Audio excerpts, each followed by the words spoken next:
හොඳයි එහෙමනම් දැන් ඔයගොල්ලෝ මේ වෙනකොට සිංහල වචනත් ලියන්න පටන් ගත්තා අකුරු ගෙනගෙන ඉවර වෙලා. ඒකෙත් පාඩම් දෙකක් මේ වෙනකොට ඉවරයි. අදත් අපි කතා කරනවා තවදුරටත් සිංහල නම් ලියද්දී ඔයාලට ගැටලු දාගත්ත තැන් මොනවද කියලා. තවදුරටත් පැටලෙයි කියලා හිතන සහ විශේෂ තැන් හැම වචනයක්ම ලියන්න නැත්තේ කාලය අපරාධින්ද මොකද අපිට ඉංග්‍රීසි පාඩම් ගොඩාක් ඉගෙන ගන්න තියෙනවා. ඒ නිසා අපි බලමු තව නම් කීපයක්. දැන් අපි මෙන්න මේ වගේ නමක් ගත්තොත්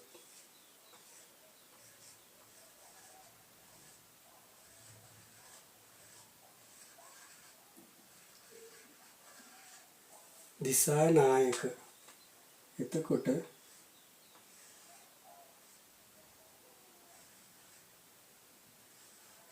දිසානා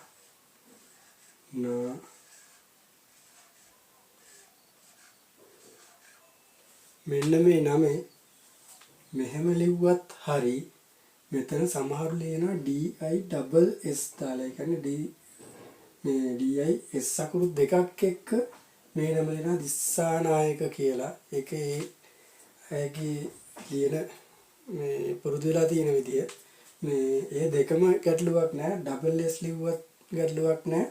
එකේ අකුරක් ලිව්වත් ගැටලුවක් නෑ.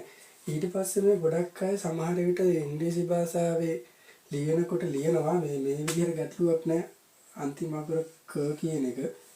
මේකම ගොඩක් අයගේ වචනවල අවසන් වචන විශේෂයෙන් වාසගම තමන්ගේ වාසගම අන්තිම නම ලියද්දී මෙන්න මේ විදිහට ඊ අකුරකින් ඉවර කරනවා.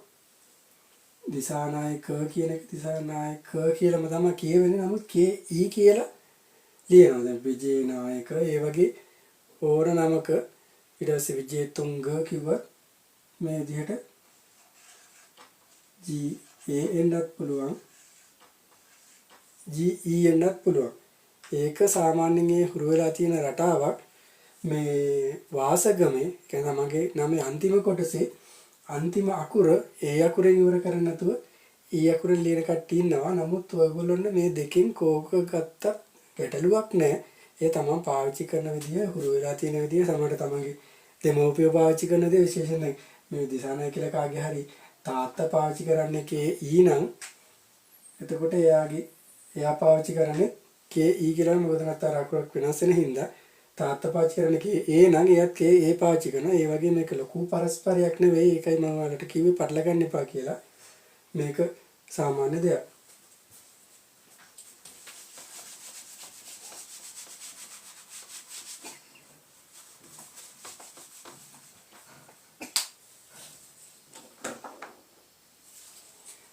ඊළඟට අපි තවත් බලමු නම් වල වෙනස් වෙන තරම්.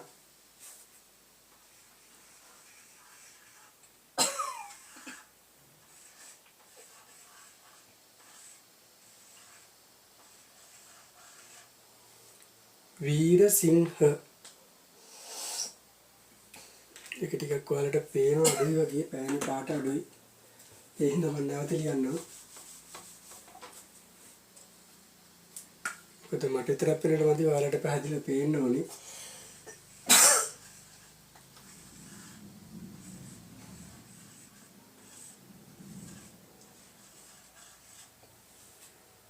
වීරසිංහ මේකත් ලියන්න පුළුවන් ඉති ගොඩක් තියෙනවා. අපි දන්නවා වයන්නට W අකුරයි V අකුරයි දෙකම යොදා ගන්න පුළුවන්. නමුත් බහුතරයක් ලියන්නේ W අකුරින් නිසා මම W අකුරෙන් ලියන්නම්. මේ අකුර V ලිව්වා කියලා වැරද්දක් නැහැ.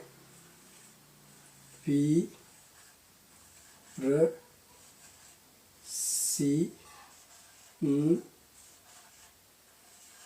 H වීරසිංහ මේක V අකුර දාලා ලිව්වත් කිසිම ගැටලුවක් නැහැ. නමුත් බහුතරයක් පාවිච්චි කරන්නේ W නිසා මම W අකුරෙන් ලිව්වා. ඊට පස්සේ මෙන්න මේ විශේෂයෙන් මෙන්න මේ සිංහ කියලා නමේ අගට එන අයගේ විශේෂයක් තියෙනවා. ඒගොල්ලෝ පාවිච්චි කරනවා G අකුරක්. ඒ කියන්නේ මෙන්න මෙතන ඉංග්‍රීසි භාෂාවෙන් ලියනකොට මෙන්න මේ වගේ G අකුරක් කැඩනවා. සිංහ කියලා තමයි සාමාන්‍ය මම හිතන්නේ සුද්ධ පාවිච්චි කරන විදිහත් එක්ක ඒගොල්ලන්ට කියවන්න පහසු වෙන්න ලියලා ඇත්තේ. මෙන්න මේ විදිහට පාවිච්චි කරනවා. සිංහ කියලා මෙහෙම ලිව්වත් හරි. නමුත් ගොඩක් අය මෙන්න මේ විදිහටත් පාවිච්චි කරනවා. ඒකෝට මේ වීරසිංහ කියන නම විතරක් නෙවෙයි සිංහ කියලා එන වික්‍රමසිංහ, ගජසිංහ, රණසිංහ ඒ විදිහට ඕනම සිංහ කියලා නමක් මෙන්න මෙතන G අකුරක් දාලා බහුතරයක් දෙනා ලියනවා. ඒකත් ඔයගොල්ලෝ මතක තියාගන්න.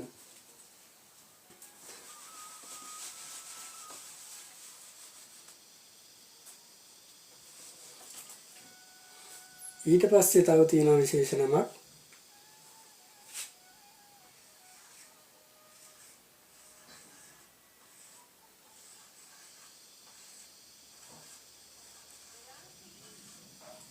සොයිසා. සමහරට මේ නම තියෙන අය බලනවත් ඇති. එතකොට මේකත් ලියන විදි ගොඩක් තියෙනවා. සාමාන්‍යයෙන් අපිට මෙහෙම ලියන්න පුළුවන්.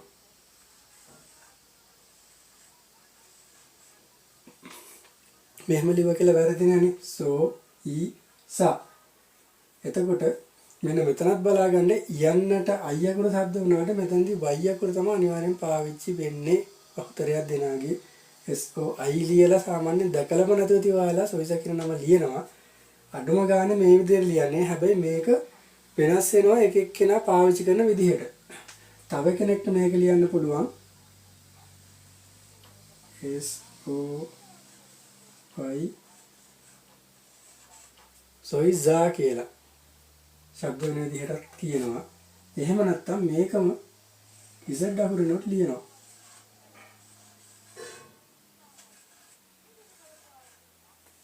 සොයිසා කියලා.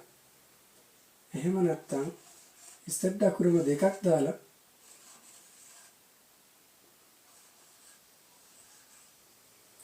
මෙන්න මේ විවිධ විදිහට සොයිසා කියන නම ලියන්න පුළුවන්. මොකද මෙතන සොයන්නට S අකුර වගේම Z අකුරත් ශබ්ද වෙනවා. ගොඩාක් දුරට මෙන්න මේ විදිහට තමයි බහුතරයක් දෙනා ලියන්නේ. එහෙම නැත්නම් මෙන්න මේ විදිහට.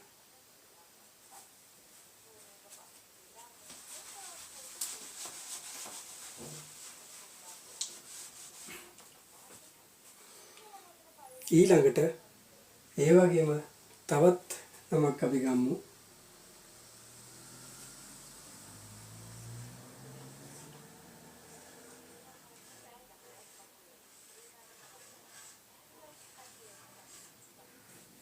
ප්‍රනාන්දු.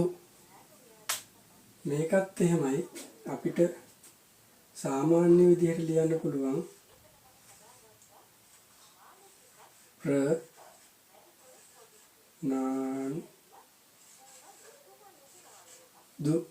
සාමාන්‍යයෙන් ඔයාලා ඉගෙනගෙන තියෙන අකුරුත් එක්ක ඔයාලා ලියන්නේ මේ විදිහට. ඒ වුණාට ප්‍රනාන්දු කියලා මේ විදිහට ලියලා තියෙනවා. දකින්න අඩුවේ ඕන කෙනෙක් තම තමන්ගේ නම් ලියද්දි මේ විදිහට ලියන්නේ. ඒක ලියන්නේ F අකුරෙන්.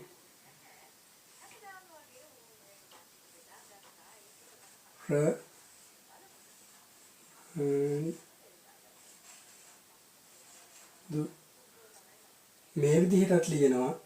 මෙතෙන්දි මෙන්න මේ DU කියන එක DO කියලා ශබ්ද වෙන විදිහටත් ලියනවා.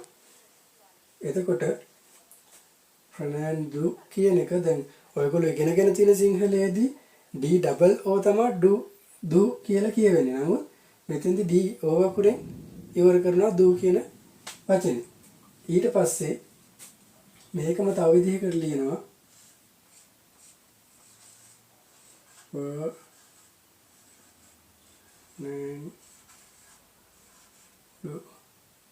මේකෙත්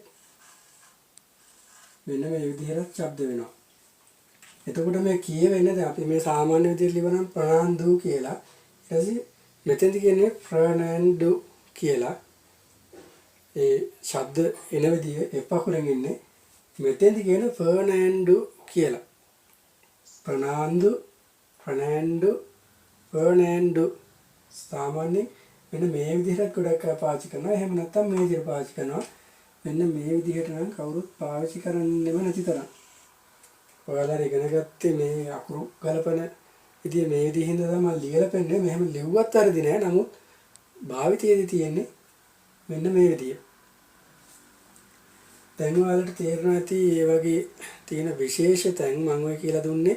දැන් ඔයාලා මේ ඉගෙනගත්ත විදිහත් එක්ක ලිව්වට වැරදි නෑ. නමුත් සමාජයේ පිළිගත්ත විදිහක් තියෙනවා, යන රටාවක් තියෙනවා. ඒ විදිහට ලිව්වේ නැත්නම් ඔයාලා සරණ වෙනවා. ඊට පස්සේ හිතන්නේ ඉංග්‍රීසි බෑ, ඉංග්‍රීසි දන්නේ නැහැ කියලා. අන්න ඒකයි මම මේ සිංහලම වචනේ උනත් වෙනස් වෙන තැන් ඔයාලට කියලා දුන්නේ. මම හිතනවා දැන් ප්‍රමාණවත් කියලා සාමාන්‍ය විදිහට මේ අනිත් අයගේ නම් ලියන්නේ නැත්තේ මේ මොකද අනිත් නමක් ඔයාලට ඕන විදිහකට ලියා ගන්න පුළුවන්. ඒ නිසා එච්චරම ගැටලුවක් වෙන්නේ නැහැ. ඊට පස්සේ මම තව එක දෙයක් කියලා දෙන්නම්. දැන් අපි ගත්තොත් එක සමාන නම් තියෙනවා ගෑනු ළමයි පිරිමි ළමයි දෙකොල්ලටම.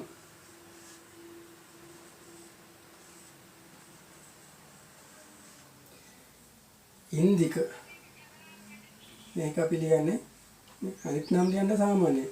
I N E N D ක මේ විදිහට ලියනවා. සමහරට ගෑනු ළමයිගේ නමක් තියෙන්න පුළුවන් ඉන්දිකා කියලා. එතකොට මේක වෙනසක් වෙන්නේ මේකම තමයි. මෙතනදී ඔයාලට ගැටලුවක් එනවනම් එන්නේ මේක කියවන්න ගියාම මේක ඉන්දිකද ඉන්දිකාද කියලා ඒක අවස්ථාවකට බලන්න ඕනේ ගෑනු ළමයිද පිරිමි ළමයිද කියලා. නම් දෙකටම ඉංග්‍රීසියෙන් ලියන්නේ මෙන්න මේ විදිහට. ඉතින් මම හිතනවා දැන් ඔයාලට ලොකු අවබෝධයක් එන්න ඇති කියලා. සිංහල අකුරු ඉගෙන ගත්තට පස්සේ සිංහල නමක් සිංහල වචනයක් ලියා ගන්න විදිහ මේක ප්‍රයෝජනවත් වෙන්නේ මතක තියාගන්න සිංහල වලදී විතරයි. අපි තාම ඉංග්‍රීසි ඉගෙන ගත්තේ නැහැ. ඊළඟ පාඩමෙන් අපි ඉංග්‍රීසි වලට පිවිසෙනවා. එතකොට ඔයාලට තේරෙයි මේක මීට වඩා වෙනස් වෙනවා කියලා. මේ දේවල් ප්‍රයෝජනට ගන්න ඕනේ ඔයාලා අනිවාර්යෙන් නමක් ලියන්න. මම ඔයාලට මේ ක්ලාස් එක පටන් ගද්දිම කිව්වා අකුරක්වත් බැරි ඉංග්‍රීසි දන්නේම නැති කෙනෙකුට උනත් ඉගෙන ගන්න පුළුවන් විදිහට කියලා දෙනවා කියලා. ඒකයි මෙච්චර පාඩම් ගොඩක් කරේ අකුරක්වත් බැරි මොනවත් නොදන්න කෙනෙකුට දෙයක් ඉගෙන ගන්නවා නේද?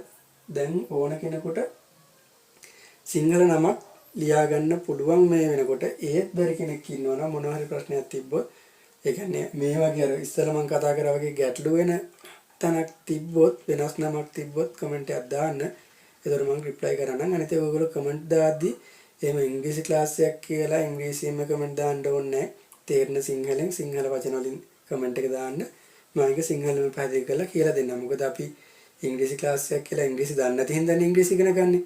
එතකොට ඒක ඉංග්‍රීසියෙන්ම කතා කරලා කියලා දීලා වැඩක් නැහැනේ. අපි දන්න සිංහලෙන් තමයි නොදන්න ඉංග්‍රීසි කියලා දීලා ඉගෙන ගන්න ඕනේ. ඒ හින්දා ඒ ගැන මොකුත් හිතන්න එපා. ඔයගොල්ලෝ දන්න සිංහලෙන් මේ ප්‍රශ්නේ අහන්න. මම තේරෙන සිංහලෙන්ම ඔයාලට මේ ගැටලු නිරාකරණය කරගන්න උදව් කරන්න කියලා දෙන්න. එහෙනම් අපි ඊළඟ පාඩමේ ඉඳලා ඉංග්‍රීසි ඉගෙන ගන්න පටන් ගමු. හැමෝටම සුබ දවසක්.